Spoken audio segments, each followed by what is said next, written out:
Good morning students. अपने previous lecture दे विच मैं तुहानूं कमर्शियल लॉ दे सिलेबस के बारे विच डिटेल दे विच इन्फॉर्मेशन दिती सी। स्टूडेंट्स अज तो असी अपना जिहड़ा हैगा first chapter definition and nature of contract start करांगे। ये तुहाडे फर्स्ट यूनिट दे विच कॉन्ट्रैक्ट एक्ट का जिहड़ा सब तो पहला इंट्रोडक्टरी चैप्टर आ। सो ਇਹਦੇ ਵਿੱਚ ਅਸੀਂ ਕੀ ਪੜ੍ਹਨਾ ਆ कि कॉन्ट्रैक्ट की ਹੁੰਦੇ ਆ और ਉਹਨਾਂ ਦੇ ਕੀ ਐਸੈਂਸ਼ੀਅਲ ਫੀਚਰਸ ਨੇ ਐਂਡ ਉਹਨਾਂ ਦੀਆਂ ਕੀ ਕਲਾਸੀਫਿਕੇਸ਼ਨ ਆ। ਸੋ ਸਟੂਡੈਂਟਸ ਸਭ ਤੋਂ ਪਹਿਲਾਂ ਲਾਅ ਕੀ ਹੁੰਦਾ ਆ। Law is the set of rules or principles enforced by the sovereign authorities of the land to control the mutual dealings of the people। law ਕੀ ਆ, law rules ਤੇ principles ਦਾ ਇੱਕ set ਹੁੰਦਾ ਆ ਜਿਹਨੂੰ ਕਿ ਉਸ ਏਰੀਆ, ਉਸ ਲੈਂਡ, ਉਸ ਕੰਟਰੀ ਦੀ ਜਿਹੜੀ ਸੋਵਰਨ ਅਥਾਰਟੀ ਹੈਗੀ ਆ ਉਹ ਇਨਫੋਰਸ ਕਰਦੀ ਆ ਤਾਂ ਕਿ ਜੋ ਲੋਕ ਨੇ ਉਹਨਾਂ ਦੀਆਂ ਮਿਊਚੁਅਲ ਡੀਲਿੰਗਸ ਜਿਹੜੀਆਂ ਨੇ ਆਪਸ ਦੇ ਵਿੱਚ ਜੋ ਡੀਲਿੰਗਸ ਕਰਦੇ ਨੇ ਉਹਨਾਂ ਨੂੰ ਕੰਟਰੋਲ ਕੀਤਾ ਜਾ ਸਕੇ। ਹੁਣ ਲਾਅ ਜਿਹੜੀ ਆ ਇਹਨੂੰ ਅਸੀਂ ਇਸ ਟਰਮ ਨੂੰ ਯੂਜ਼ ਕਰਦੇ ਹਾਂ as a different branch of knowledge. ਵੀ ਲਾਅ ਵੀ ਇੱਕ ਨੌਲੇਜ ਦੀ ਡਿਫਰੈਂਟ ਬ੍ਰਾਂਚ ਹੈ ਔਰ द टर्म लॉ ਦਾ ਲਿਟਰਲ ਮੀਨਿੰਗ ਕੀ ਆ। ਉਹਦਾ ਲਿਟਰਲ ਮੀਨਿੰਗ ਹੁੰਦਾ ਆ ਰੂਲਸ। ਲॉ ਦਾ ਮਤਲਬ ਕੀ ਹੁੰਦਾ ਆ ਰੂਲਸ। ਔਰ ਜਦੋਂ ਅਸੀਂ ਇਹਨੂੰ ਜਨਰਲ ਸੈਂਸ ਦੇ ਵਿੱਚ ਯੂਜ਼ ਕਰਦੇ ਆ ਤਾਂ ਇਹਦਾ ਮਤਲਬ ਆ ਕਿ ਕਿਸੇ ਕੰਮ ਨਾਲ ਰਿਲੇਟਡ ਰੂਲਸ ਔਰ ਪ੍ਰਿੰਸੀਪਲਸ। ਐਂਡ ਜਦੋਂ ਅਸੀਂ ਇਹਨੂੰ ਸਪੈਸੀਫਿਕ ਸੈਂਸ ਦੇ ਵਿੱਚ ਗੱਲ ਕਰਦੇ ਆ ਤਾਂ ਉਸ ਵੇਲੇ ਇਹ ਇੱਕ ਸੈਪਰੇਟ ਬ੍ਰਾਂਚ ਆਫ ਨੌਲੇਜ ਔਰ ਬਾਡੀ ਆਫ ਰੂਲਸ ਆ ਜਿਹੜਾ ਕਿ ਹਿਊਮਨ ਐਕਸ਼ਨਸ ਨੂੰ ਗਵਰਨ ਕਰਦਾ ਆ ਔਰ ਜਿਹਨੂੰ ਉਸ ਲੈਂਡ ਦੀ ਸੋਵਰਨ ਅਥਾਰਟੀ ਇਨਫੋਰਸ ਕਰਦੀ ਆ। ਸੋ ਲਾਅ ਕੀ ਆ, ਲਾਅ ਅਥਾਰਟੀਜ਼ ਦੁਆਰਾ ਐਸਟੈਬਲਿਸ਼ਡ ਕੀਤੇ ਗਏ ਰੂਲਸ ਔਰ ਪ੍ਰਿੰਸੀਪਲਸ ਆ ਜਿਨ੍ਹਾਂ ਨੂੰ ਲੈਜਿਸਲੇਸ਼ਨ ਦੀ ਫਾਰਮ ਦੇ ਵਿੱਚ ਜਾਂ ਸੈਲਫ ਇੰਪੋਜ਼ਡ ਕਸਟਮਸ ਦੀ ਫਾਰਮ ਦੇ ਵਿੱਚ ਪੀਪਲਸ ਤੇ ਅਪਲਾਈ ਕੀਤਾ ਜਾਂਦਾ ਆ। ਇਹਨਾਂ ਨੂੰ ਇਨਫੋਰਸ ਕੌਣ ਕਰਦੀ ਆ? ਇਹਨਾਂ ਨੂੰ ਇਨਫੋਰਸ ਕਰਦੀ ਆ ਸਟੇਟ। ਔਰ ਕਿਉਂ ਕਰਦੀ ਆ? ਤਾਂ ਕਿ ਇੰਡੀਵਿਜੂਅਲਸ ਔਰ ਉਹਨਾਂ ਦੇ ਗਰੁੱਪਸ ਦੇ ਬਿਹੇਵੀਅਰ ਨੂੰ ਰੈਗੂਲੇਟ ਕੀਤਾ ਜਾਵੇ ਤਾਂ ਕਿ ਜੋ ਬਿਜ਼ਨਸ ਫਰਮਸ ਨੇ ਔਰ ਗਰੁੱਪਸ ਨੇ ਔਰ ਇੰਡੀਵਿਜੂਅਲਸ ਨੇ ਉਹਨਾਂ ਨੂੰ justice, peaceful living and social order ਮਿਲੇ।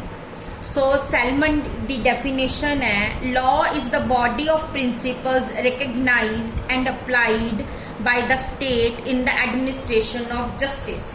law ਕੀ ਆ? law principles ਦਾ ਇੱਕ ਗਰੁੱਪ ਆ, ਇੱਕ ਬੋਡੀ ਆ ਜਿਹਨੂੰ ਕਿ ਸਟੇਟ ਨੇ ਰੈਕਗਨਾਈਜ਼ ਕੀਤਾ ਆ ਤੇ ਅਪਲਾਈ ਕਰ ਰਹੀ ਆ ਤਾਂ ਕਿ ਜਸਟਿਸ ਜਿਹੜੀ ਹੈਗੀ ਆ ਉਹ ਮੇਨਟੇਨ ਕੀਤੀ ਜਾ ਸਕੇ। ਓਕੇ ਸਟੂਡੈਂਟਸ, ਹੁਣ ਅਸੀਂ ਲਾਅ ਨੂੰ ਜਿਹੜਾ ਆ ਕਲੀਅਰ ਕਰ ਲਿਆ। ਹੁਣ ਲਾਅ ਦੇ ਵਿੱਚ ਜਿਹੜਾ ਅਸੀਂ ਇੱਕ ਵਰਡ ਯੂਜ਼ ਕਰਦੇ ਆ ਮਰਕੈਂਟਾਈਲ ਲਾਅ ਔਰ ਇੱਕ ਵਰਡ ਯੂਜ਼ ਕਰਦੇ ਆ ਜਨਰਲ ਲਾਅ। ਜਨਰਲ ਲਾਅ ਕੀ ਹੁੰਦਾ ਆ? ਜਨਰਲ ਲਾਅ ਜਿਹੜਾ ਹੈਗਾ ਆ ਜਿਹਦੇ ਵਿੱਚ ਬਿਜ਼ਨਸ ਫਰਮਸ ਆਪਰੇਟ ਕਰਦੀਆਂ ਆ ਜਿਸ ਇਨਵਾਇਰਮੈਂਟ ਦੇ ਵਿੱਚ, ਜਿਸ ਏਰੀਆ ਦੇ ਵਿੱਚ ਉੱਥੋਂ ਦੇ ਜਿਹੜੇ ਜਨਰਲ ਰੂਲਸ ਔਰ ਰੈਗੂਲੇਸ਼ਨਸ ਹੁੰਦੇ ਆ ਉਹਨਾਂ ਨੂੰ ਅਸੀਂ ਜਨਰਲ ਲਾਅ ਕਹਿੰਦੇ ਆ। ਬਟ ਮਰਕੈਂਟਾਈਲ ਲਾਅ ਕੀ ਆ? ਮਰਕੈਂਟਾਈਲ ਲਾਅ ਦੀ ਉਹ ਬ੍ਰਾਂਚ ਆ ਜਿਹੜੇ ਬਿਜ਼ਨਸ ਦੇ ਕੰਡਕਟ ਨਾਲ ਰਿਲੇਟਡ ਆ। ਸੋ ਸਾਰੀਆਂ ਬਿਜ਼ਨਸ ਐਕਟੀਵਿਟੀਜ਼ ਨੂੰ ਅਸੀਂ ਦੋ ਕੈਟੇਗਰੀਜ਼ ਡਿਵਾਈਡ ਕਰਦੇ ਆ, ਕਮਰਸ਼ੀਅਲ ਐਂਡ ਇੰਡਸਟਰੀਅਲ। ਸੋ ਜਿਹੜੀਆਂ ਕਮਰਸ਼ੀਅਲ ਐਕਟੀਵਿਟੀਜ਼ ਹੈਗੀਆਂ ਆ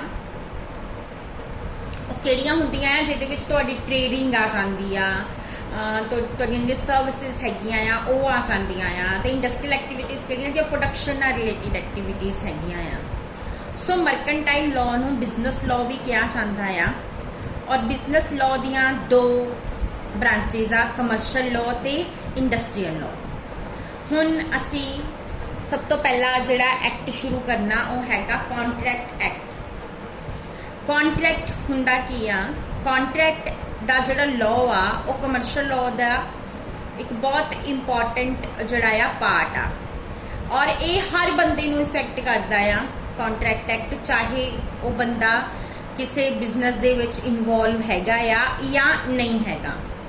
ਸੋ ਇਹ ਸਿਰਫ ਮਰਚੈਂਟਸ ਤੇ ਜਾਂ ਟ੍ਰੇਡਰਸ ਤੇ ਹੀ ਅਪਲਾਈ ਨਹੀਂ ਹੁੰਦਾ, ਬਟ ਕਿ ਹਰ ਪਰਸਨ ਤੇ ਅਪਲਾਈ ਹੁੰਦਾ ਆ ਜਿਹੜਾ ਕਿਸੇ ਵੀ ਆਰਗੇਨਾਈਜ਼ਡ ਸੋਸਾਇਟੀ ਦੇ ਵਿੱਚ ਰਹਿ ਰਿਹਾ ਆ ਔਰ ਜਿਹੜਾ ਕੌਨਸ਼ੀਅਸਲੀ ਔਰ ਅਨਕੌਨਸ਼ੀਅਸਲੀ ਸੂਰਜ ਚੜ੍ਹਨ ਤੋਂ ਲੈ ਕੇ ਸੂਰਜ ਡੁੱਬਣ ਤੱਕ ਕਿਸੇ ਨਾ ਕਿਸੇ ਦੇ ਨਾਲ ਕੁਝ ਕੰਟਰੈਕਟਸ ਦੇ ਵਿੱਚ ਜਿਹੜਾ ਐਂਟਰ ਹੁੰਦਾ ਆ।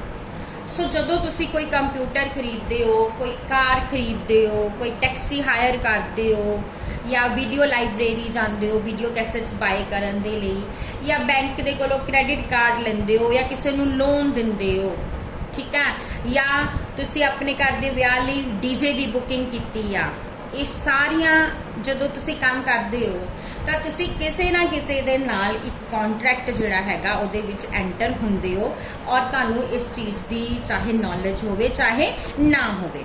ਸੋ ਇਹ ਕੰਟਰੈਕਟ ਜਿਹੜੇ ਆ ਇਹ ਕੁਝ ਲੀਗਲ ਰਿਲੇਸ਼ਨਸ਼ਿਪਸ ਕ੍ਰੀਏਟ ਕਰ ਦਿੰਦੇ ਆ ਜਿਹਦੇ ਨਾਲ ਕਿਸੇ ਪਾਰਟੀ ਨੂੰ ਕੁਝ ਰਾਈਟਸ ਮਿਲ ਜਾਂਦੇ ਆ ਤੇ ਕਿਸੇ ਪਾਰਟੀ ਦੀਆਂ ਕੁਝ ਆਬਲੀਗੇਸ਼ਨਸ ਯਾਨੀ ਕਿ ਕੁਝ ਰਿਸਪੌਂਸਿਬਿਲਿਟੀਜ਼ ਬਣ ਜਾਂਦੀਆਂ ਆ। ਸੋ ਲਾਅ ਦਾ ਜਿਹੜਾ ਕੰਟਰੈਕਟ ਹੈਗਾ ਆ ਇਹਦਾ ਵਿੱਚ ਅਗਰ ਅਸੀਂ ਗੱਲ ਕਰੀਏ ਤਾਂ ਇਹ 3 ਕੁਐਸਚਨਸ ਦੇ ਨਾਲ ਕੰਸਰਨਡ ਆ। ਇਜ਼ देयर एनी एग्रीमेंट ਕਿ ਕਿਸੇ ਦੇ ਵਿੱਚ ਕੋਈ ਐਗਰੀਮੈਂਟ ਹੈ, and can the parties to such agreement enforce it in a court of law ਔਰ ਜੋ ਐਗਰੀਮੈਂਟ ਆ ਕਿ ਪਾਰਟੀਜ਼ ਉਸ ਐਗਰੀਮੈਂਟ ਨਾਲ ਰਿਲੇਟਡ ਅਗਰ ਕੋਈ ਫੁਲਫਿਲ ਨਹੀਂ ਕਰਦਾ ਤਾਂ ਕਿ ਕੋਰਟ ਵਿੱਚ ਜਾ ਸਕਦੀਆਂ ਆ। And third how they can enforce it ਔਰ ਕਿਸ ਤਰ੍ਹਾਂ ਉਹਨੂੰ ਇਨਫੋਰਸ ਕਰਨਗੇ, ਕਿਸ ਤਰ੍ਹਾਂ ਉਸ ਐਗਰੀਮੈਂਟ ਨੂੰ ਪੂਰਾ ਕਰਵਾਉਣਗੇ। ਸੋ ਲਾਅ ਦਾ ਜੋ ਕੰਟਰੈਕਟ ਹੈ ਉਹਦਾ ਆਬਜੈਕਟਿਵ ਕੀ ਆ? ਉਹਦਾ ਆਬਜੈਕਟਿਵ ਆ ਕਿ ਕੰਟਰੈਕਟ ਨਾਲ ਜੋ ਰਾਈਟਸ ਔਰ ਆਬਲੀਗੇਸ਼ਨਸ ਕ੍ਰੀਏਟ ਹੋ ਰਹੇ ਨੇ ਉਹਨਾਂ ਨੂੰ ਪੂਰਾ ਕੀਤਾ ਜਾਵੇ। ਸੋ ਜਿਹੜਾ ਪਰਸਨ ਪ੍ਰੋਮਿਸ ਕਰ ਰਿਹਾ ਆ, ਜਿਹਨੂੰ ਪ੍ਰੋਮਿਸ ਕਰ ਰਿਹਾ ਆ, ਉਹ ਉਹਦੀਆਂ ਐਕਸਪੈਕਟੇਸ਼ਨਸ ਦੇ ਅਕੋਰਡਿੰਗ ਉਹਦੇ ਪ੍ਰੋਮਿਸ ਨੂੰ ਫੁਲਫਿਲ ਕਰੇ। ਸੋ ਇਹ ਜਿਹੜਾ ਹੈਗਾ ਕੰਟਰੈਕਟ ਦਾ ਲਾਅ ਹੈ। ਇਹਦੀ ਨੇਚਰ ਕੀ ਹੈਗੀ ਆ? ਲਾਅ ਆਫ ਕੰਟਰੈਕਟ ਲਾਅ ਦੀ ਉਹ ਬ੍ਰਾਂਚ ਆ ਜਿਹੜੀ ਕਿ ਉਹਨਾਂ ਸਰਕਮਸਟੈਂਸਿਸ ਨੂੰ ਡਿਟਰਮਿਨ ਕਰਦੀ ਆ ਜਿਨ੍ਹਾਂ ਦੇ ਵਿੱਚ ਕੋਈ ਵੀ ਪ੍ਰੋਮਿਸ ਜਾਂ ਕੋਈ ਵੀ ਐਗਰੀਮੈਂਟ ਕਿਸੇ ਤੇ ਲੀਗਲੀ ਬਾਈਂਡ ਹੋ ਜਾਂਦਾ ਆ। ਕਿਹਦੇ ਤੇ? ਜਿਹਨੇ ਉਹ ਪ੍ਰੋਮਿਸ ਕੀਤਾ ਹੁੰਦਾ ਆ, ਉਹ ਉਹਦੇ ਤੇ ਜਦੋਂ ਲੀਗਲੀ ਬਾਈਂਡ ਹੋ ਜਾਂਦਾ ਆ ਤਾਂ ਉਹ ਉਹਦੀ ਨੇਚਰ ਬਣ ਜਾਂਦੀ ਆ। ਸੋ ਹਰ ਕੰਟਰੈਕਟ ਜਿਹੜਾ ਕਿਸੇ ਨਾ ਕਿਸੇ ਬਿਜ਼ਨਸ ਟ੍ਰਾਂਜੈਕਸ਼ਨ ਦੇ ਬੇਸਿਸ ਤੇ ਹੁੰਦਾ ਆ। ਸੋ ਜਿਹੜਾ ਕੰਟਰੈਕਟ ਦਾ ਲਾਅ ਹੈਗਾ ਆ ਇਹ ਜਿਹੜੇ ਟ੍ਰੇਡਰਸ ਨੇ ਜਾਂ ਫੈਕਟਰੀ ਓਨਰਸ ਨੇ ਜਾਂ ਪਾਰਟਨਰਸ਼ਿਪ ਫਰਮਸ ਆ, ਜੁਆਇੰਟ ਸਟਾਕ ਕੰਪਨੀਜ਼ ਆ, ਬੈਂਕ ਆ, ਇੰਸ਼ੋਰੈਂਸ ਕੰਪਨੀ ਜਿਹੜੇ ਕਿਸੇ ਨਾ ਕਿਸੇ ਕਮਰਸ਼ੀਅਲ ਐਕਟੀਵਿਟੀ 'ਚ ਇਨਵੋਲਵ ਹੈਗੇ ਆ, ਉਹਨਾਂ ਸਾਰਿਆਂ ਦੇ ਲਈ ਬਹੁਤ ਹੀ ਜ਼ਿਆਦਾ ਸਿਗਨੀਫਿਕੈਂਟ ਆ, ਬਹੁਤ ਹੀ ਜ਼ਿਆਦਾ ਇੰਪੋਰਟੈਂਟ ਆ। ਇਹ ਕਿਸੇ ਬਿਜ਼ਨਸ ਦੀ ਫਾਊਂਡੇਸ਼ਨ ਨਹੀਂ ਆ ਬਲਕਿ ਉਹਦਾ ਜਿਹੜਾ ਹੋਲ ਸਿਵਲਾਈਜ਼ਡ ਵਰਲਡ ਆ। ਹੁਣ ਇੰਡੀਅਨ ਕੰਟਰੈਕਟ ਐਕਟ ਦੀ ਹਿਸਟਰੀ ਕੀ ਆ? ਐਕਚੁਅਲੀ ਇਹ ਐਕਟ ਜਿਹੜਾ ਹੈਗਾ ਆ 1872 ਦੇ ਵਿੱਚ ਜਿਹੜਾ ਹੈ ਇਨਫੋਰਸ ਕੀਤਾ ਗਿਆ ਸੀ ਸਤੰਬਰ 1 ਦੇ ਵਿੱਚ ਔਰ ਉਸ ਟਾਈਮ ਤੇ ਹੋਲ ਆਫ ਇੰਡੀਆ ਤੇ ਅਪਲਾਈ ਹੁੰਦਾ ਸੀ except the state of Jammu and Kashmir. But students ਹੁਣ ਕਿਉਂਕਿ state of Jammu and Kashmir ਜਿਹੜੇ ਆ ਉਹ ਯੂਨੀਅਨ ਟੈਰੀਟਰੀਜ਼ ਦੇ ਵਿੱਚ ਕਨਵਰਟ ਹੋ ਚੁੱਕੇ ਆ, ਹੁਣ ਉਹ ਸਟੇਟ ਨਹੀਂ ਰਹੀ। ਸੋ ਇਸ ਕਰਕੇ ਇਹ ਲਾਅ ਜਿਹੜਾ ਹੁਣ ਜੰਮੂ ਐਂਡ ਕਸ਼ਮੀਰ ਤੇ ਵੀ ਅਪਲਾਈ ਹੁੰਦਾ ਆ। ਪਹਿਲਾਂ ਨਹੀਂ ਸੀ ਹੁੰਦਾ ਜਦੋਂ ਸਟੇਟ ਹੁੰਦੀ ਸੀ, ਬਟ ਹੁਣ ਹੁੰਦਾ ਆ। ਇਹਦੇ ਵਿੱਚ 266 ਸੈਕਸ਼ਨਸ ਆ। ਜਿਹੜੇ ਪਹਿਲੇ ਕੁਝ ਸੈਕਸ਼ਨ ਆ 1 ਤੋਂ ਲੈ ਕੇ 75 ਤੱਕ ਇਹ ਲਾਅ ਦੇ ਜਨਰਲ ਪ੍ਰਿੰਸੀਪਲਸ ਆ। 76 ਤੋਂ 124 ਸੇਲ ਆਫ ਗੁਡਸ ਦਾ ਜਿਹੜਾ ਕੰਟਰੈਕਟ ਆ ਉਹਦੇ ਨਾਲ ਰਿਲੇਟਡ ਆ। 125 ਤੋਂ 238 ਸਪੈਸ਼ਲ ਕਾਈਂਡਸ ਆਫ ਕੰਟਰੈਕਟ ਜਿਹੜੇ ਤੁਸੀਂ ਨੈਕਸਟ ਯੂਨਿਟ 'ਚ ਪੜ੍ਹਨੇ ਆ, ਇੰਡਮਨਿਟੀ, ਗਰੰਟੀ, ਬੇਲਮੈਂਟ, ਪਲੈਜ ਉਹਦੇ ਨਾਲ ਰਿਲੇਟਡ ਨੇ। ਐਂਡ ਸੈਕਸ਼ਨ 239 ਤੋਂ 206 ਤੱਕ ਪਾਰਟਨਰਸ਼ਿਪ ਨਾਲ ਰਿਲੇਟਡ ਨੇ। ਸੋ ਇਹ ਜਿਹੜਾ ਸੈਕਸ਼ਨਸ ਹੈਗੇ ਆ ਇਹਨਾਂ ਨੂੰ ਹੁਣ ਕੁਝ ਨਵੇਂ ਐਕਟਸ ਦੇ ਵਿੱਚ ਕਨਵਰਟ ਕਰ ਦਿੱਤਾ ਗਿਆ ਆ, ਜਿਹਦੇ ਵਿੱਚ ਸੇਲ ਆਫ ਗੁੱਡਸ ਐਕਟ ਅਲੱਗ ਤੋਂ ਸੈਪਰੇਟ ਕਰਤਾ ਗਿਆ 1930 ਦੇ ਵਿੱਚ। ਹੁਣ ਸੇਲ ਆਫ ਗੁੱਡਸ ਵਾਲੀਆਂ ਸਾਰੇ ਪ੍ਰੋਵੀਜ਼ਨਸ ਇਹਦੇ ਵਿੱਚ ਸ਼ਿਫਟ ਕਰ ਦਿੱਤੀਆਂ ਗਈਆਂ, ਔਰ ਪਾਰਟਨਰਸ਼ਿਪ ਐਕਟ 1932 ਦੇ ਵਿੱਚ ਸੈਪਰੇਟ ਕਰ ਦਿੱਤਾ ਗਿਆ, ਔਰ ਪਾਰਟਨਰਸ਼ਿਪ ਨਾਲ ਰਿਲੇਟਡ ਪ੍ਰੋਵੀਜ਼ਨ 239 ਤੋਂ ਲੈ ਕੇ 266 ਤੱਕ ਇਹਦੇ ਵਿੱਚ ਸ਼ਿਫਟ ਕਰ ਦਿੱਤੀਆਂ ਗਈਆਂ ਆ। ਸੋ ਅਗਰ ਅਸੀਂ ਪ੍ਰੈਜ਼ੈਂਟ ਦੀ ਗੱਲ ਕਰੀਏ ਤਾਂ ਇੰਡੀਅਨ ਕੰਟਰੈਕਟ ਐਕਟ ਨੂੰ ਅਸੀਂ ਦੋ ਪਾਰਟਸ ਦੇ ਵਿੱਚ ਡਿਵਾਈਡ ਕਰਦੇ ਹਾਂ। ਸਭ ਤੋਂ ਪਹਿਲਾ ਪਾਰਟ 1 ਤੋਂ ਲੈ ਕੇ 75 ਤੱਕ ਜਨਰਲ ਪ੍ਰਿੰਸੀਪਲਸ ਨੇ, ਔਰ दूसरा पार्ट 124 ਤੋਂ ਲੈ ਕੇ 238 ਤੱਕ ਸਪੈਸ਼ਲ ਕੰਟਰੈਕਟਸ ਨੇ, ਜਿਹੜੇ ਕਿ ਤੁਸੀਂ ਇਹਨਾਂ ਤੋਂ ਇਸ ਸਮੈਸਟਰ ਦੇ ਵਿੱਚ ਇਸ ਬੁੱਕ ਦੇ ਵਿੱਚ ਪੜ੍ਹਨੇ ਆ। ਸੋ ਸਟੂਡੈਂਟਸ, ਇੱਥੇ ਤੱਕ ਜਿਹੜੀ ਆ ਲਾਅ ਦੀ ਬਾਰੇ ਅਸੀਂ ਡਿਟੇਲ 'ਚ ਪਤਾ ਕਰ ਲਿਆ। ਕੰਟਰੈਕਟ ਐਕਟ ਦਾ ਲਾਅ ਕਦੋਂ ਬਣਿਆ, ਕਿਵੇਂ ਬਣਿਆ ਤੇ ਕਿਹੜੇ ਕਿਹੜੇ ਇਹਦੇ ਵਿੱਚ ਸੈਕਸ਼ਨ ਆ। ਹੁਣ ਕੰਟਰੈਕਟ ਦੀ ਫਾਰਮੇਸ਼ਨ, ਕੰਟਰੈਕਟ ਕਿੱਦਾਂ ਬਣਦਾ ਆ, ਕੰਟਰੈਕਟ ਕਿੱਦਾਂ ਬਣਦਾ ਆ, ਕੰਟਰੈਕਟ ਦਾ ਕੀ ਮੀਨਿੰਗ ਹੁੰਦਾ ਆ, ਔਰ ਉਹਦੇ ਕੀ ਅਸੈਂਸ਼ੀਅਲ ਫੀਚਰਸ ਨੇ, ਇਹ ਸਾਰੇ ਅਸੀਂ ਆਪਣੇ ਨੈਕਸਟ ਲੈਕਚਰ ਦੇ ਵਿੱਚ ਡਿਸਕਸ ਕਰਾਂਗੇ। Thank you.